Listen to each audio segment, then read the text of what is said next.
welcome back to First Take at Bowman Field in Clemson. Listen, Stephen A. Max, you guys have all the clout and juice. Can you please ask our bosses? I've got 2 requests. 1, can we get a DJ in studio? Because this has just been fantastic. And 2, can we go to more college campuses? How much fun is this remote? It's lovely. It's lovely. I got to give credit where credit is due. The reigning, defending national champions have showed up. All right.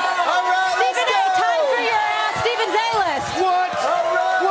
Welcome, we got a special judge. What's up? How you doing, Hey, Coach? Molly, how are you? So good to see you. Coach. You good? Thank you so much for coming out. Where's the tie today? I thought 80 this was degrees, Coach. dress up Friday. I didn't make dress code. That's a pretty sharp suit right there, Coach. I appreciate if it. I bite it, y'all know why. All right? It's all you. We You know got what it time. now. We know what time it is right here. You know what time this is, Coach? This is Stephen's A-list. The top 5 players in college football after week 5. This is not after last year.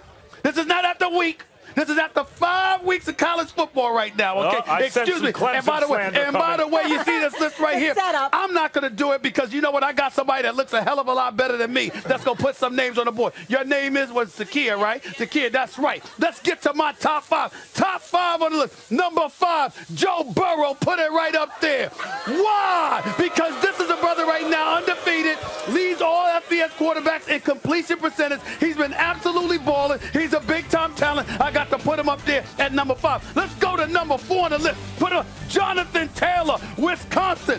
Why? Excuse me. Have you seen this brother run the football? It's a damn shame what he did to the Michigan Wolverines, let alone everybody else. This is a Heisman Trophy candidate. We mention him every year. You know how elite he is. We can't ignore it. We got to put him in our top 5. Let's go to number 3 on the list. Justin Fields, Ohio State. Why have you seen the Ohio State Buckeyes? Have you seen the way that they perform? Even though we talk about the elite team, Clemson being number 1, Alabama being number 2. Okay, we got to think about Ohio State. We got to think about Georgia. When you think about Ohio State, you think about that kid right there. Number 2 on the list. Tua, put him up there. We know who this brother is.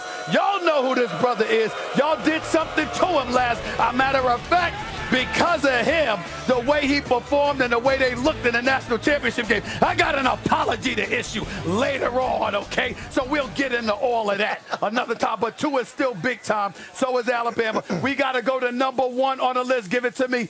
Jalen Hurts, ladies and gentlemen.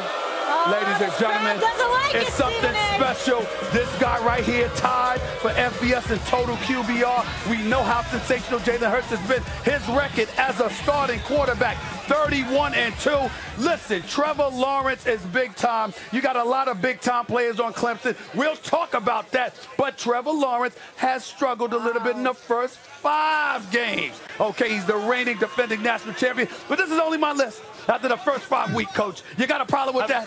Absolutely. let me tell you. This reminds me of last year when you did your rant and you went, number 5, Alabama. Number 4, Alabama. Number 3, number 2. That's right. But in the end, it was Clemson, and we're going Trevor Lawrence. So, Trevor Lawrence, no doubt. No love for Travis Etienne either. Come on. No doubt. Trevor Lawrence. How they're playing now, he's saying, though, Coach. Oh, you know, listen, he's 5-0. He's playing just fine. Right. You know, I got one that you just missed, by fine. the way. All I want to say is this. Arguably the greatest coach in college football right now. The reigning defending national champion. That'll be decided this year. Two-time national champion in the last 3 years. I get where you're coming from, but last time I checked, Dabo does not sit around and say, you know what, he's doing just fine. He takes him back in that field room. He takes him out of practice, and he said, you did this, you did this, you did this. You can do all of that better. He doesn't stop. Neither do I. Here's the deal. They don't give a trophy at halftime or after 5 games. That's right. You know, we got a long way to go. That's right. That's But right. all I can tell you, and these are unbelievable players. Yeah. Oh, man, I have so much respect for those guys. But if you said right now after 5 games who you picking to start your team, I'm taking Trevor Lawrence. Okay. No question. I am too. And you know what? You probably are too. I am too, Coach.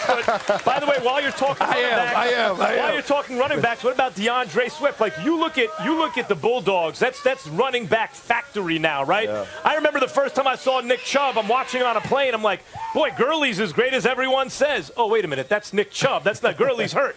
DeAndre Swift, just because he's not on the field all the time because they've got so many guys. But, Coach, who's better than him? Yeah, he's a great player. We recruited him hard out of high school. A great player and a great kid. A really, all really around good kid. back.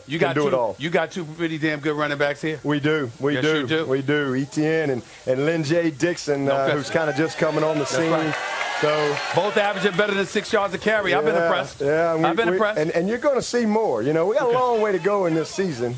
We've had one fourth-quarter game. Those guys have kind of gotten their work in, but it's time to start stretching them thoroughbred legs out a little bit. What did you put them through after that tough nail biter against North Carolina? That's the first time I never saw you sweat like that, Coach. I never saw you sweat like that. I gave him a weekend off. Said, man, we need a break. We need to regroup. We need to reset here. Yeah. No, you know what? We complimented North Carolina, first of all, because they did an amazing job and played really well.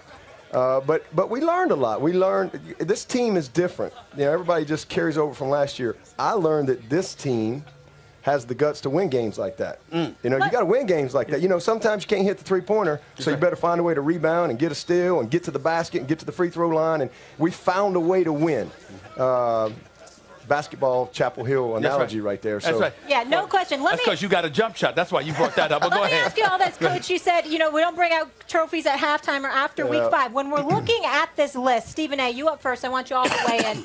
Who do you think is going to take home the Heisman this year? Ooh. Me personally, I think it's going to be Jalen Hurts. Yeah.